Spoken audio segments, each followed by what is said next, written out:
Moving on, can I ask you whether or not employees and directors of TikTok are free to express their own views on issues? Yes. Okay, good. So, running through a few contentious issues, what is your own view about the treatment of Uyghur Muslims by the Chinese authorities? Yeah, I mean, I'm sure I'm reading the same news reports that are kind of dribbling out of increasing numbers in China, and personally, I'm deeply concerned about that. And I think this House, I think this government, Western countries are right to be demanding answers from China on these issues of human rights.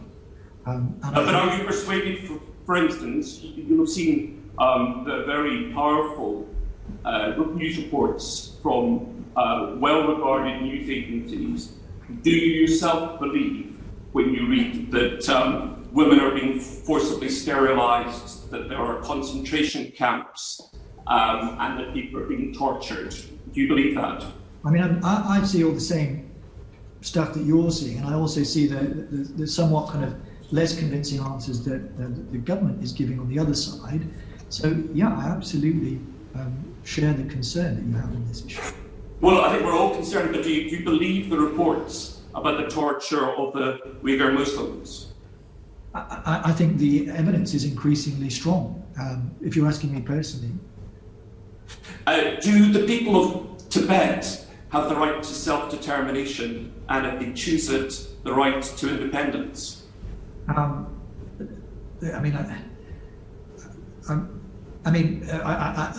don't have. I guess so. I mean, look, I'm not. We're going to go. You're going to keep asking me questions about my view on world politics. I'm happy to answer them, but I'm not sure. Okay. So, what's the answer to the question I asked you? Yes, I mean, I agree with you on that personally as well. I mean, if you're asking me my personal views on these issues, yes. The people of Tibet do have the right to self-determination. Yes. Yeah. I mean, you can. Okay. What about the new security law in Hong Kong? Do you regard that as oppressive? I think it's. If you're asking me personally, I am. All these questions. Yeah. I'm asking for your opinion. Yes, absolutely. I do think so too. Yeah. Can you tell us what happened in Tiananmen Square? Sorry. Yes.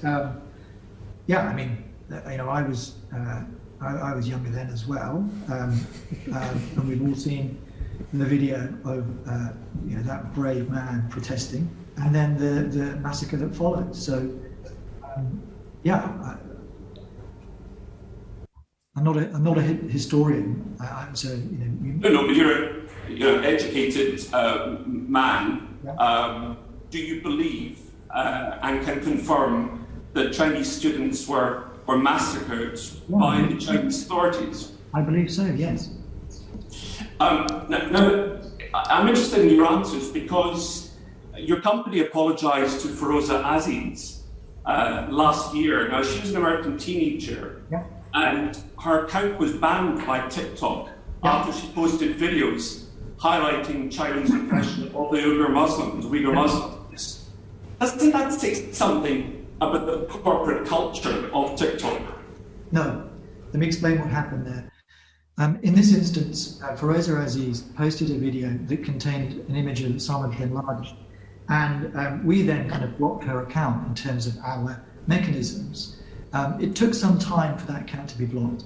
She created another account where she posted this video, and because of our systems attempting to take people down when they posted content that is terrorist related, we then took down that video that she posted about Uyghur Muslims. We should not have taken down that video of Uyghur Muslims, and we allowed her to keep that back up, and we apologised to her. But I don't think it's fair to take that single incident and to say that that is reflective of TikTok as a whole. I would encourage you to go on TikTok and search for Uyghur Muslims.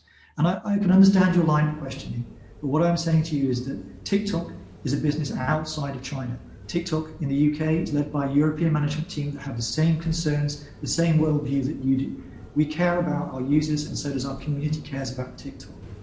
Okay, but once again, to return to the Guardian report from last year, it leaked a document from TikTok, and the document showed that moderators were being instructed to take down videos which were critical of China. And I'll quote exactly, this is a TikTok document. It referred to the distortion of other countries' history, just distortion, and that's a Chinese propaganda term. And it referred to the Tiananmen Square massacre, which you've agreed was a massacre, as an incident.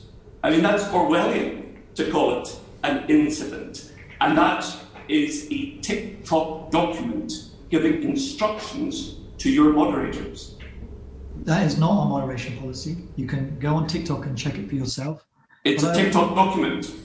I also invite you to come and meet our content moderators. You can see our content moderation for yourself. You can meet that team. It's headed up by Cormac Keenan, who is our head of trust and safety in Dublin. You can meet the moderators that we have in London. And I can promise you, our policies allow all of these things. There is no political censorship of this kind. The management team in Europe will not allow it, nor will they allow it in the US. This does not happen on our platform. Yes, but it may happen elsewhere, and I can tell you what your official TikTok response was to this leak. You didn't deny that these were instructions. In fact, you confirmed that these were instructions, but what you said was that the company had changed its policy in May 2019. So previously, you instructed your moderators to take down videos critical of China, specifically talking about incidents in Tiananmen Square, separatism in Tibet, all straight out of the Chinese Communist Party playbook. You confirmed that's what your moderators did, but your defence was that you changed your policy in May of 2019.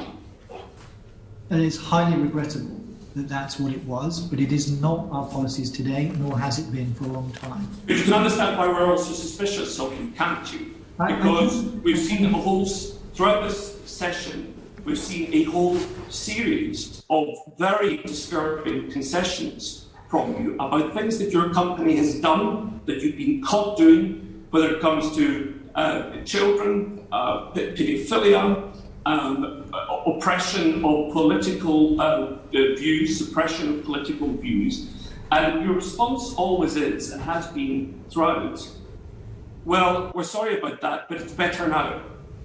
I don't think that's a fair characterisation of this. Well, I think that's what the record will show your answers have said.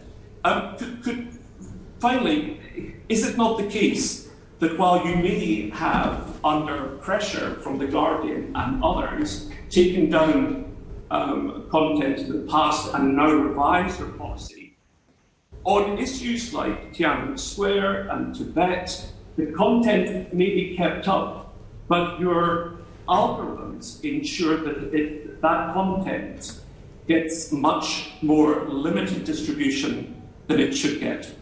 That's completely untrue. And what I will say to you as well is not only can you come and meet our content moderation team, that we will allow people to come and inspect our algorithm. I worked for 8 years at Google. I never would have been able to say that to you when I worked there.